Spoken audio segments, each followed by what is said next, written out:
Good evening and welcome to Thai PBS World Tonight. I'm Nabuna. I'm Frankenshi. We've seen so many changes in Thai politics during the past week because after the ouster of Pathongthai Shinawat, now Thailand has seen a new Prime Minister Anutin Charnvirakul of the Phumjai Thai Party taking the lead. Yeah, and it might be a good news for Thailand's business leaders too and political stability because people really want to see the certainty on the ground. Exactly, and we can say that Thailand has ushered into a new era after Anutin Charnvirakul has officially become the new Prime Minister of Thailand. After an official ceremony yesterday, Prime Minister Anutin also listed his government's priorities. Yesterday, Anutin Charnvirakul took the oath of allegiance before a portrait of His Majesty the King at Phumjai Thai Party's head office after a raw command appointing him as Thailand's 32nd Prime Minister was hand-delivered to him by the Secretary General of the House. As for the new government's top priorities, the newly appointed Prime Minister declared that bringing down the cost of living, easing the border conflicts with Cambodia, cracking down on drug trafficking, and dealing with natural disasters will be among them.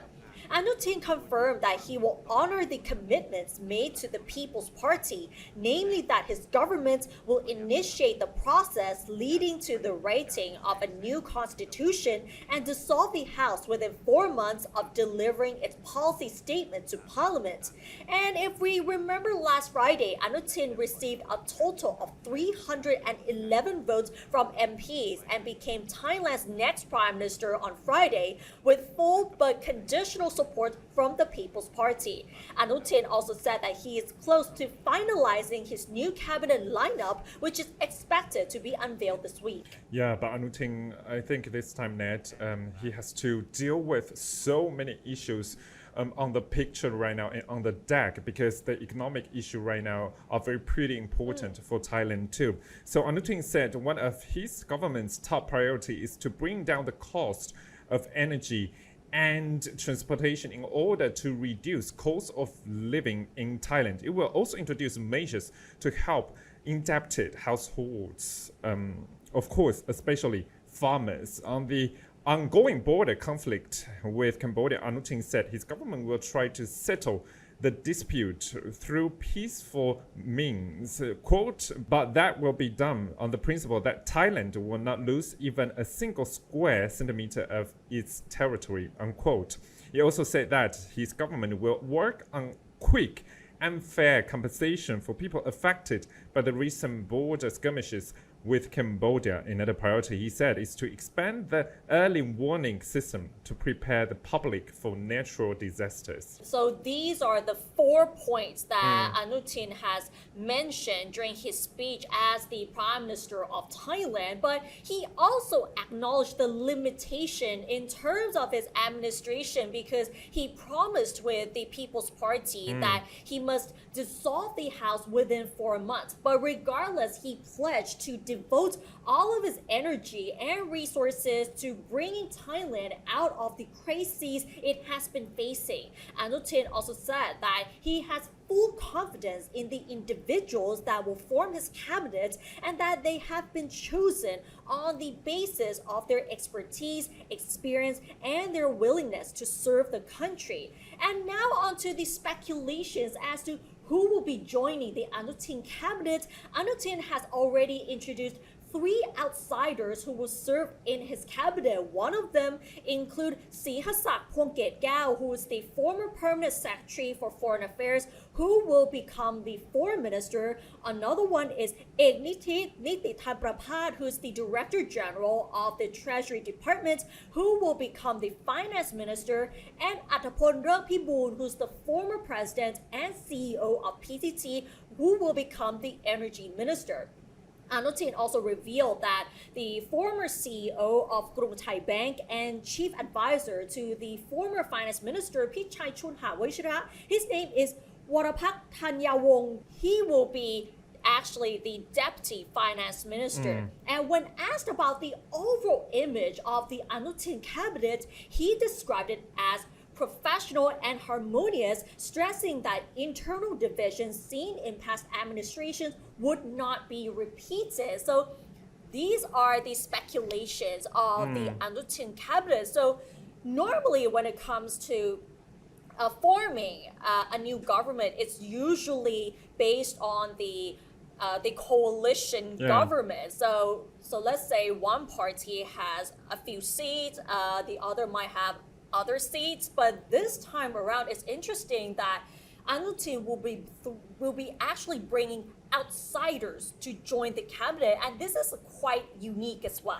Right, and it's of course it's legal at this point, as in of course People's Party say that they don't want to get involved into the cabinet, they still want to stand at the opposition side. So right now I think Phunzai Thai, of course Anutin wouldn't get a lot of stance at this time, so he has to get from support from outside. But I think the list here, we get a lot of experts to get into the cabinet. As in, of course, we always talk about right now Thailand's, no matter it's, of course, we talk about cost of living, we talk about the opportunities in the business and economy right now are dire at this moment. So I think Anutin has to find outsiders to come to support. And one point we have to mention is that Anutin's government is currently a minority government. So it is not possible to get almost everyone to take these ministerial portfolios. So Anutin may have decided to choose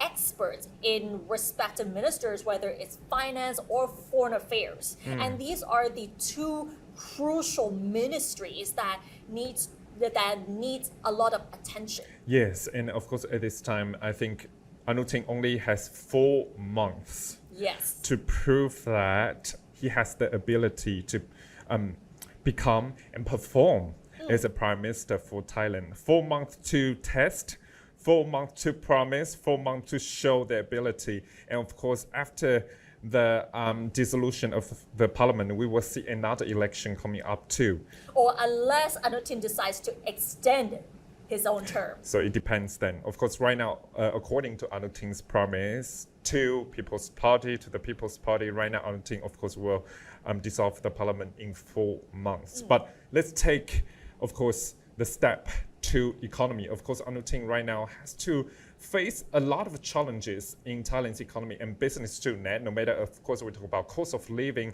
household debt, that's just 90% of GDP right now. So how can Anutin solve these issues swiftly? So right now, it's very important for Anutin to tackle it. Addressing economic problems will be a major challenge for the incoming government in the second half of this year as it faces several issues awaiting solutions, as what I said, declining purchasing power and the household debt crisis. Other pressing tasks include accelerating the disbursement of the national budget into the economy, negotiating tax matters with the United States, where many details remain unsolved. Nevertheless, despite the limited time frame, a team of seasoned professionals with strong expertise has been assembled to bolster the profile of the economic cabinet. As what Ned just talked about, actually, Prime Minister Anutin unveiled another outsider joining his cabinet. Wadapat Tanya Wong, former CEO of the state-run Grung Thai Bank and chief advisor to former Finance Minister P. Chai Chung-hong. Watch it out. So, of course, Wadapat will bring his expertise in finance to come into the cabinet. Another one, of course, we talk about, as Ned just talked about, in addition, Attapon Rerkpibun, former CEO of Bodotor and a well-recognized figure in the energy sector. So because we talk about energy right now, Ned, the cost of living is still rising, including energy. And energy demand in Thailand is still very huge, no matter industrial and the underground people like us. We need so much energy right now. And I understand that, of course, no matter it's for Wadapat on the financial side, and Attapon on the energy side. That's what Anutin wants to get into the his cabinet. And for Wadapat, of course, working in the government for many years,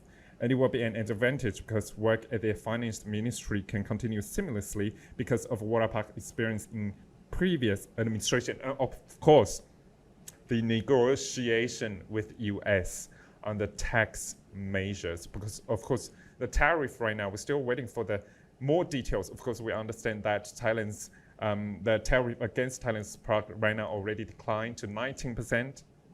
But we need more technical support on the technical level, like the expert Wadapat to join. Yep, and when we're talking about energy prices, whether it's petrol or electricity, many people have been complaining that these prices have not reduced over time. So they have high hopes that some experts will actually fix this problem. And now choosing an expert in the energy sector will actually try to ease that burden for the Thai citizens, because Anutin has actually vowed to reduce the cost of living, and that also includes food prices, energy prices, petrol prices, and anything that affects the living of the people. So it all linked together, as what you said, no matter it's petrol price, food price, and the far end customers will be the one to get impact. So right now, of course, as what you said, more economic experts join in the cabinet, but only 4 months to go, Ned. Yeah, and only 4 months. It will be a very difficult task because normally when it comes to implementing economic policies, it usually takes at least a year in order to find out whether these policies are actually effective. But with only 4 months, that is going to be very difficult, especially for the Anutin administration. And many of the analysts are still debating as to whether imposing the short-term stimulus measures will actually work, especially under these circumstances. Yeah, one of that we have to talk about, of course, Anutin has to tackle is tourism sector, because Anutin already vows to revive that 50-50 Kunakeng project to boost the domestic tourism here. As in, of course, if you don't understand 50-50 project, is that, of course, domestic travelers, they pay half and government pay another half for your accommodation. And of course, stimulus is for food. Actually, the 50-50 co-payment scheme is actually for Thais. So whenever you go to shops or food stalls, so Thais will pay half of the price and the government pays for the other half. So this is actually directed to Thais, but not really for foreign tourists. But for foreign tourists, that would be a different scheme where they would use, actually for tourists rather, where where Thai people would pay half of the price for hotel bookings and flight tickets, and the government will pay another half. But it looks like the current government will be focusing on the short-term stimulus measures focused on Thai people first, but it's not really much on tourism yet. And I'm not sure if one of the policy will be extended or be implemented too, because I remember 1 week or 2 weeks ago, there's one policy about if foreign tourists, they buy international ticket, ticket from their country to come to Thailand, they will get free ticket domestically. Yeah. But I'm not sure if Anutin would really implement that policy too. So of course, right now we still need to get more clarification on policies. Of course, we understand that 50-50 right now already being emphasized, but what about others? Exactly. Now let's turn to this story. The People's Party MP has criticized a news personality for making fun of her depression while commentating on a live stream on the parliamentary voting last Friday. And this is the live stream that blew up social media yesterday, where one of the news personalities was heard making fun of People's Party MP Sirilapat Kongtrakan while she was voting for a new prime minister in parliament last Friday. The news personality known as Kampaka was heard saying Emu, who is depressed. E is actually a derogatory reference towards women. So if you call someone emu, that would be very disrespectful. And what is even more shocking was that she even said that she hopes to see the MP crying in parliament again and again. And while the two other news personalities on the live stream were seen giggling along, the snippet of the video that was shared on Facebook attracted more than 1.7 million views and over 2,500 comments. Most of them criticized the news personality's actions. The People's Party MP has criticized the female news personality for making fun of her depression, and it's especially on the live stream as well. And Sirilapat posted on Facebook yesterday sharing that snippet of the live stream in question, along with a statement which reads that, yes, I am suffering from depression and I'm receiving medical treatment. The People's Party MP criticized Kampaka for her lack of manners and stated that the Pheu Thai Party and the former Prime Minister, who Kampaka had praised, previously passed a cabinet resolution to add mental health awareness to the national agenda. Sirilapat also added that people have been trying to advocate for an end to the stigmatization of people with mental health issues, as well as for improvements in mental health services. And she even criticized further, saying that it is so funny how the news personality is this old and still acts this way towards others. And she even suggested that if Kapaka has more time, she should take some time to analyze her own mental health. Her boyfriend also posted on TikTok condemning Kapaka's actions, saying that making fun of someone's mental health is inappropriate. And he also said that if she cannot be a professional media personality, then at least be someone who does not laugh at other people's suffering. So, Frank, what are your thoughts on this issue? Of course, I understand that Kambaka is, for some people, is already controversial figure on the Thai media landscape. And of course, I was an intern in Voice TV before, so I had a chance to encounter her. So I understand her personality sometimes is wild, but this time I think it's already over the line for many people, because to criticize people's mental health issue is not appropriate. And especially, she is a news personality in many channels, in many news channels from before and now then, in, of course, National Broadcasting Telecommunications.